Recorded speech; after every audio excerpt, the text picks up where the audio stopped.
MTN Sports, this is Grizzly Insider, sponsored by Albertson Safeway. Hello everyone and welcome to the Grizzly Insider on MTN. I'm your host, Kyle Hansen. We're on to the month of November as the college football season hits the home stretch of the regular season. And this past Saturday, the Montana Grizzlies bounced back with a 57-0 blowout of Cal Poly at home, with the first snow of the season also showing up at game time. We'll be joined on this week's show by Grizz head coach Bobby Hauck, and sophomore running back Nick Ostmo will also join us in studio to talk about his monster game of 221 yards rushing against the Mustangs. All of that is coming up, but first we'll look back at the highlights of Saturday's game as the Grizzlies improved to 6-3 overall on the season. After losing 3 straight games, the Montana Grizzlies were looking to bounce back against the 1-8 Cal Poly Mustangs. Montana's defense clamped down right away on the opening drive, with Alex Gubner getting a sack to force a punt. And the offense, with quarterback Lucas Johnson back from injury, hit the ground running. After Johnson hit Keelan White to put on the 1-yard line, Johnson kept it himself and punched it in to make it 7-0 Grizz, and Montana never looked back. Later, Johnson hit Mitch Roberts to make it 14-0 just 7 minutes into the game. From there, the weather took on a life of its own as the first snowstorm of the year hit Missoula, with the two teams competing the rest of the way in a rare snow bowl. So, we talked to some of the Cal Poly parents. Some of them said their kids were looking forward to playing in the snow. Well, wish is granted. The Grizz offense was tough to stop in the elements as UM's rushing attack took off behind a career day from Nick Ostmo. Later, Johnson threw his second touchdown pass of the game as he found Xavier Harris to make it 31-0, and that's the score the two teams took into halftime. The weather continued to be a factor with heavy snow hitting again, but that didn't faze Montana as Johnson hit Ryan Simpson for a 22-yard touchdown to open the third quarter to make it 38-0 Grizzlies. The Grizz finished with 695 total yards on offense in the game, good for second most in school history, and 412 of those yards came on the ground. A lot of those rushing yards came on the legs of Ostmo, who finished with 221 yards, good for sixth most in school history. And here goes Ostmo again. He might break another one at the 5. Another touchdown for Nick Ostmo and the Montana Grizzlies. You know, it's kind of like a good basketball player. He's going to shoot till he gets hot, and when he gets hot, he keeps shooting. That's what the Grizz are doing with Nick Ostmo. They're just giving him the football. And he just went over 200 yards. Isaiah Childs also took over for Ostmo when the blowout continued and tallied 70 yards on the ground plus 2 scores to help put the game away. The Grizzlies also had a school record 37 first downs to cap off a big night. Meanwhile, the defense did its thing by holding the Mustangs to under 200 yards total, while Marcus Wellnell had an interception, and the Grizzlies racked up 3 sacks and 8 tackles for loss and kept the shutout. As under the lights and in the snow, the Grizz bounced back and snapped their 3-game losing skid with a 57-0 victory over Cal Poly to get back in the win column. Coming up, Grizz head coach Bobby Hauck joins us in studio to talk about Saturday's Snow Bowl win. That's next on Grizzly Insider. There's more coverage of the Grizzlies online anytime at montanasports.com. Welcome back to Grizzly Insider, sponsored by Albertson Safeway. We're back on Grizzly Insider, and I am joined by head coach Bobby Hauck. Bobby, good to see you after a snow game and a win for the Montana Grizzlies. Yeah, what a great night in the stadium. I think everybody had a ball. Our players, our fans. I know I did. It was a fun night. You mentioned after the press conference, it kind of reminded you of that Appalachian State game a little bit. A lot of rushing yards and, a big win under the lights and snow. I mean, just to experience that again from a coach's perspective, what was it like to get that for you guys? Well, I liked the temperament of our team in that game. I liked it all week. I think I told you that going in. I thought our guys were pretty riled up to go and play and try to get a win, and they got a big one. And I know you're going to have Nick Ostmo on, and what a big night for Nick and our offensive line, and they just clicked. It was pretty cool to see a guy rush for 200 yards. Absolutely. Last question on the weather. What do you think of snow games? They're so hit and miss, rare here. What was it like from the coach's seat watching the game in the snow like that? Well, I'm a native Montanan, and I've worked at in some cold weather climates, but as long as we don't have to do it every week. I'm kind of a sunny and 75 guy, but it's kind of fun once in a while. I'm right with you there. 100% having gone to school in Tucson, I'm right there with you. Let's keep that. But once in a while, they're fun to have. Offense is the story of the game, right? 695 yards, second most in school history. You guys start off 14-0 in the game, started fast and didn't really let up. Just, to see your guys perform like that, what'd you like what they were doing and able to find that success? Well, it's a week-to-week business we're in, and we didn't perform particularly well a week ago. And we came out, and our assistant coaches had a great plan. I thought Tim called it very well, and then our players just executed at a high level. And, conditions were probably not right for great execution, but our guys went out and they played well. And even to the point where when the snow really started to fly and we kicked that field goal to make it 17-0, it was like, all right, we're in good shape, and then it just went from there. You can't predict the future, but it's a lot of yards, a lot of points, a lot of balance. Everybody on the team pretty much, for the most part, got to play. Really a cool night. You guys kind of controlled it from there after leading 17-0 after that fast start, and that's when the snow started to hit, when the running started to pick up, and Lucas was able to get some nice hits passing the ball as well. Just that first half, especially like you mentioned, balance was the key. Is that kind of what you saw, and you guys just kind of making the most of what they could? Yeah, I mean that's well said by you, and me, I always think balance is the key. If you're making them defend the whole field, if you're making them defend both the run and the pass, you have a chance to be really productive on offense, and we were productive in a big way. I think we set a school record for first downs with 37. There was more out there. I mean, we didn't throw the ball in the second half much. A couple times on third down, we ran a boot trying to move the chains with the down the line guys, but we put it on the run game shoulders, and they succeeded. You guys have played a little over a game without Lucas after losing him against the Sac State game. So, how big was that just to have him back? Yeah, really having him not available for 2 weeks was a big deal. I mean, he's a good player, and in those weeks, especially missing him for most of the Sac State game, he gets most of the reps during the week. So that's a hard situation to be in, and obviously good to have Lucas back. Nick, like you mentioned, had a great game. I believe it was 6th all-time in Montana rushing yards history in a game. You've obviously saw a few of those yourself, past games as well with some previous players you had. It seemed like as he was going, he was just leveling up. Like he just seemed like he was getting stronger and better as the game was going on, and as the weather seemed to be getting worse. And what was it about his night that he was able to put such a special performance together? Well, it's a big team effort, right? First of all, but he was seeing things well.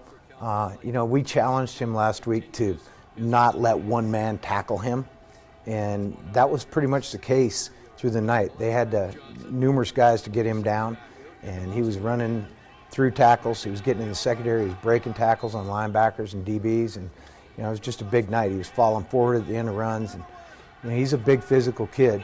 He's 225 pounds. He's strong. He's got good top-end speed, so it was his kind of night.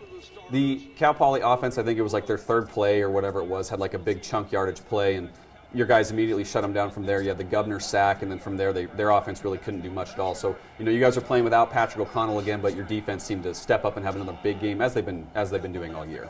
Yeah, they screened us for the first 5 of the first 6 plays of the game, and we got them in a third down. We had them in position, and they ran a inside seam route, and their kid made a great catch. I mean, it was a highlight reel catch. It was probably their best play of the night. It was the third play of the game.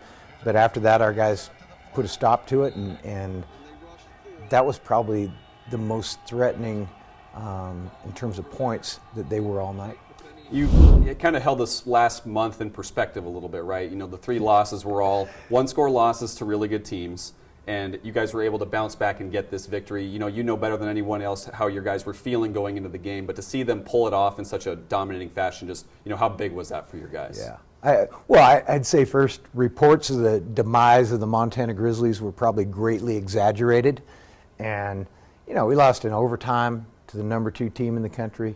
We lost by 3 to the number 5 team in the country. We didn't have our starting quarterback. We were down a bunch of guys, so.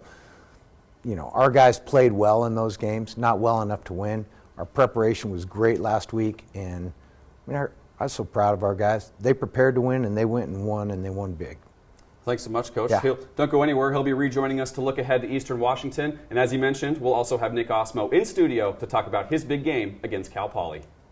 Get social with Grizzly fans and follow MTN Sports on Facebook, Twitter, and Instagram.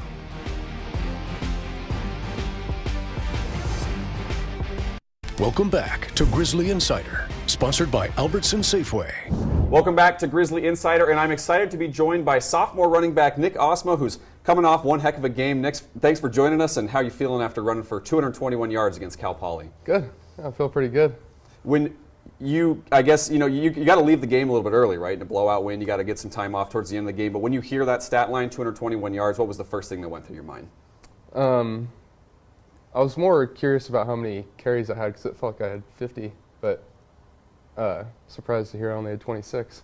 Right, not bad, Yeah. right? Yeah. Career high, right, in yards. It's kind of crazy. You hadn't had a 100-yard game in your career here in Montana, and you went ahead and just went for 200 instead. Just walk me through what that game experience was like and just getting a chance to do that for your team. It was just a really cool environment. It was snowing, and the linemen were getting really good push and just open up big holes, and it was just making it easy for me to get in the open field and run. We've talked a little bit off camera. We talked after the game just about your experience with snow games. You've never been in one before. Kid from Oregon, you've seen rain and stuff like that, but your first snow game experience, what was that like, getting a chance to see that? And you come to Montana knowing that can be a possibility, and you finally got a chance to experience it. Yeah, it was cool. It was pretty fun. Like, even when you're hitting the ground, you're sliding 5 yards, and I'm slippery, and it's cool. People are just kind of flying off of me, and it was pretty cool. Great bounce back win for you guys, right? 3 tough losses, all close losses for you guys. You come back home, you blow Cal Poly out. Just the game as a whole, just how big was it for you guys to get a win like that in such dominating fashion? Yeah, it was good for us to get back on track, and just good for us to get a win and kind of just get on that track of going into November and being able to win some games and going into the playoffs. Totally, yeah, kind of build that momentum, similar to like last year, essentially. Yeah. For you guys, in that game, it really kind of started fast because, you guys go up 14-0 in the first quarter. Those drives are looking smooth, and it's kind of before the weather starts to hit a little bit. What was clicking kind of on offense for you guys early on in that game to kind of set the tone? Lucas was making some good checks, and he was really opening up the run game with his ability to throw the ball, and it just kind of opened it up. They had to spread out their guys, so it was easy to run the ball, and the line was playing good, opening holes and pass protecting well, so Lucas was able to have time, and I was able to have some holes to run through. Ultimately, second quarter, you start to kind of pick up a little bit. That's when the snow starts to hit, the weather starts becoming more of a factor in this game. We talked a little bit after the press conference about how, as the game was going on, it just seemed like you were getting stronger with your runs. You were finishing runs, breaking tackles. Is that something you were noticing in game, that you were just kind of out physical, or being more physical than Cal Poly and able to kind of get better as the game was going? Did you notice that?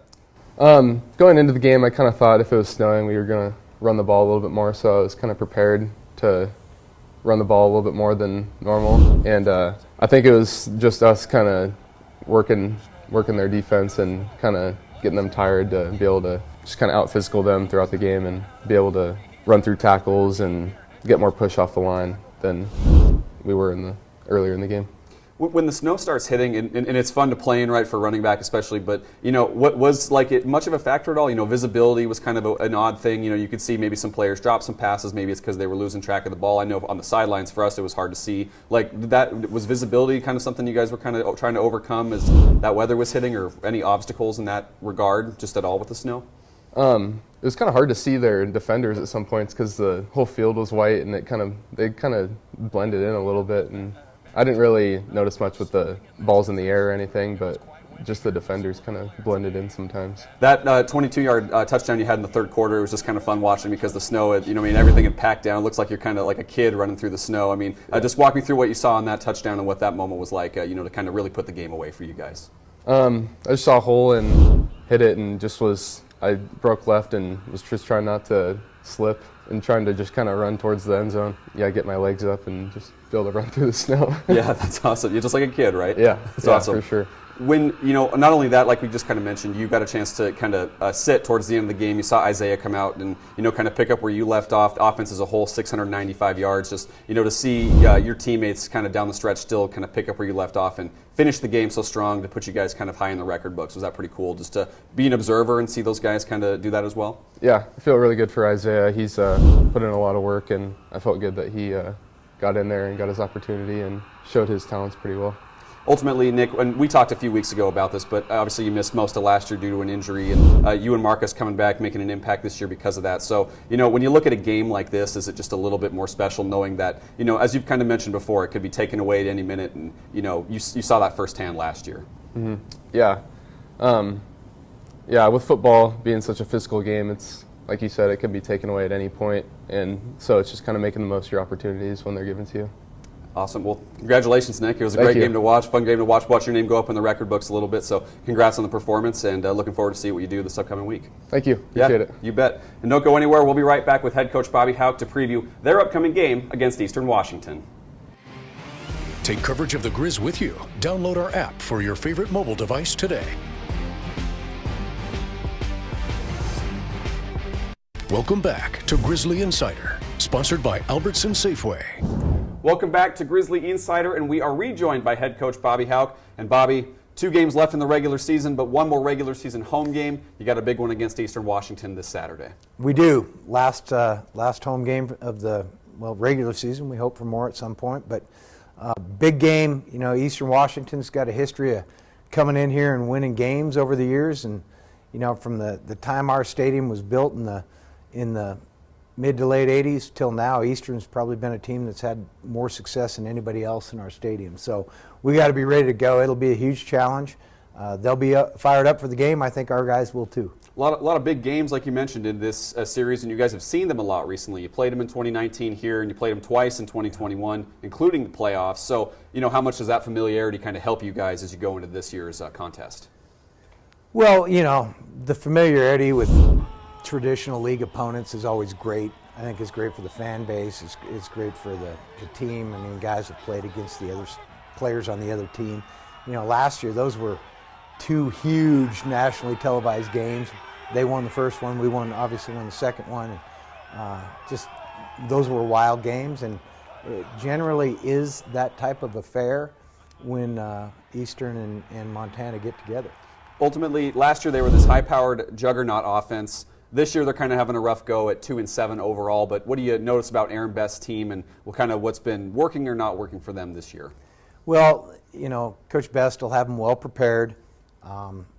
It's a red letter circled game on their schedule, so they'll play well in this game. I promise you, Eastern's going to come in here and play great, and we better be ready for them. You have a lot of guys on this year's team who played in that playoff game here at Washington Grizzly Stadium last year. It was under the lights, like you mentioned, national TV. I mean, the atmosphere was unbelievable last year when that happened. Do you use any of that coming into this year, just to, as kind of a big game feel, no matter when you're playing Eastern, or anything you glean from that game? Not really. I mean, teams evolve and change year to year, and every game's pretty unique to itself. So we won't spend time on that. We might take a glance at it late week just to see if there's anything we can pick up on the film, but it's all about this week for our team. We got to go get a win. This is a huge game for us. How do you guys kind of harness the momentum and keep this momentum from Cal Poly as you go into this game against Eastern Washington? Well, we've had great effort out of our guys week in, week out, including the last couple before Cal Poly that we dropped. So I would expect nothing else but exemplary preparation by our players and our coaches, and we'll be ready to go. We just got to go play well, and I think that it's senior day, it's Eastern. I think our team will be energized. I think our fan base will be energized, and it should be a heck of a day. Should be a fun one, right? Coach, well, always thanks so much for your time. Looking forward to the game against Eastern, and don't go anywhere. We'll be right back on Grizzly Insider.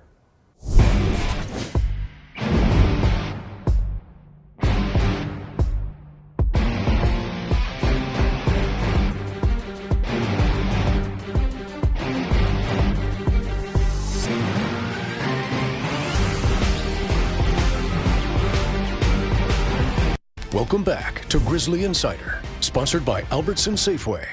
Thanks so much for joining us for this week's Grizzly Insider right here on MTN. The Grizz are home again this Saturday against Eastern Washington for their final regular season home game with a 1 p.m. kickoff scheduled, and we'll have that broadcast right here on MTN stations across the state. Have a great night, everyone.